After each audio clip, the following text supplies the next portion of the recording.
I'm not gonna lie to you guys, man. I'm freaked out making this video in this bedroom. I feel like I'm in a weird place. This is not my happy place. It's not my happy place. What are you wearing? Oh, I'm getting happy again. I'm wearing a Seiko tuna on a Super Engineer.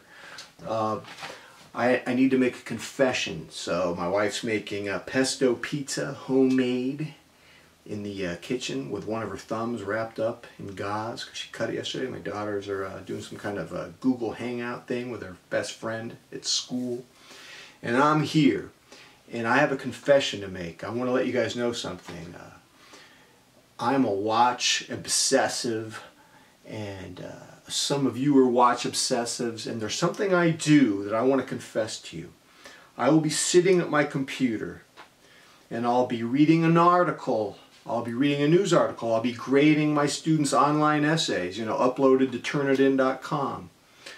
I'll be watching a YouTube video. I'll be writing on Google Docs. I'll be at my computer, and I'll take off a watch, usually an automatic, usually not a quartz like this one. I'll take it off, I'll put it in my watch box, I'll take out another automatic, I'll shake it, I'll wind it, I'll put it on. And throughout the day, I might do that 8 times. I might do that 8 times in one day. And I'm saying, oh my God, I'm so ashamed. What a confession. And then I started thinking, I wouldn't be surprised if my fellow watch bros did the same thing. And so I started asking the question, do we have OCD? Do we have obsessive compulsive disorder? And so I did some research on this. And before I go into the weeds on this, before I go down the rabbit hole, I want to let you guys know something. The short answer is yes. I think we do have OCD. I think we have it. And so here's some, I don't think we have all the traits, but I think we have some really key, important OCD traits that define our collection. And I think we can reach a valuable lesson on this. So here's our first trait. Number 1, OCD often aspires to this very unrealistic standard of perfection. And I want to let you guys know something. I think a lot of us, myself included, we have watch collection dysmorphia. The word dysmorphia was first used, I believe, in the 90s to describe male bodybuilders who had body dysmorphia.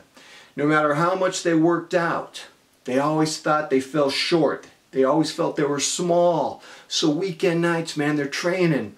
And you know what, man? During my teenage years, I had body dysmorphia. When I was 19, I had 19-inch biceps.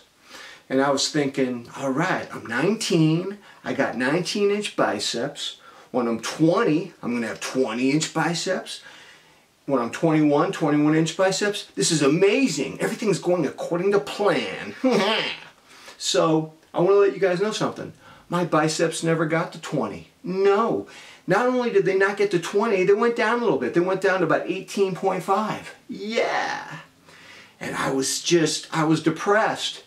Arnold, the great Austrian oak, he was rocking 23s. Sergio Oliva was rocking 23s. And I was just depressed. I'm small. I'm a loser. I'm disgusting with my 19ers. Body dysmorphia. I'd be benching 400 at the gym when I was a teenager. I could do about 3 reps. But then some other dude would do 500. And I was just, I'm going home, bro. I'm going home. I'm done. And I noticed this type of dysmorphia. I have it with watches. This watch is amazing. My collection's amazing. I'm a privileged dude. I am a fortunate dude. But as I was talking to Carlos on the phone, Carlos lives in LA. He's a watch obsessive. We talk. We met online through my YouTube channel. Love Carlos. Carlos and I, we watch a show on Amazon Prime called Bosch. And you know what Carlos and I do? All we do is look at Bosch's watch. It's a Rolex 44mm sub. And I'm looking at his sub the whole time I'm watching Bosch, and I'm saying, my collection's disgusting. I don't really have a collection. I'm so irrelevant, I should delete my YouTube channel. I should just curl up into the fetal position and I should just die. I should just die. So I was doing some research and I realized that we have this sort of watch collection dysmorphia.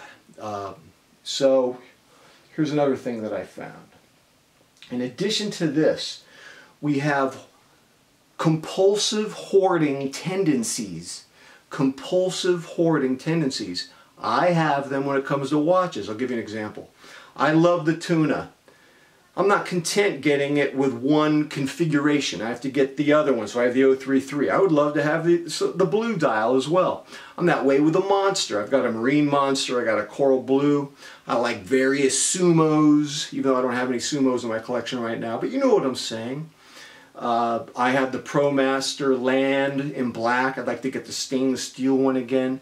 And what happens when you have these fixations on one particular type of watch and wanting to get different dial colors is your collection skyrockets in number and it gets unmanageable. It gets way too big.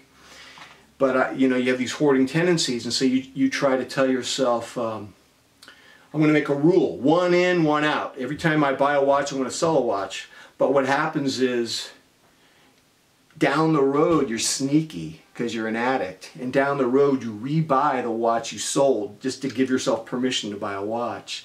And so you have these hoarding tendencies, which are really bad. What else did I find in addition to these hoarding tendencies? By the way, these hoarding tendencies, I've seen it with radios. I've seen it with Gillette razors from the 1940s and 50s. I've seen it with vintage coffee percolators. So I mean, you know, these hoarding tendencies are pretty scary. The agony of the hoarding tendencies, the agony. So the other thing about OCD is we want everything arranged just so. We want this beautiful arrangement just so. And I notice that a lot of us, we have a YouTube channel, we talk about the perfect watch collection where everything's just, you have this dress watch and this sport watch and this, you know, your high luxury, and you got your beater, blah, blah, blah. And here's my takeaway from the OCD thing. This blew my mind because, oh my God, I do this. As watch obsessives, we're trying to find a way out through our watch collection. We're trying to find the ultimate collection that will set us free.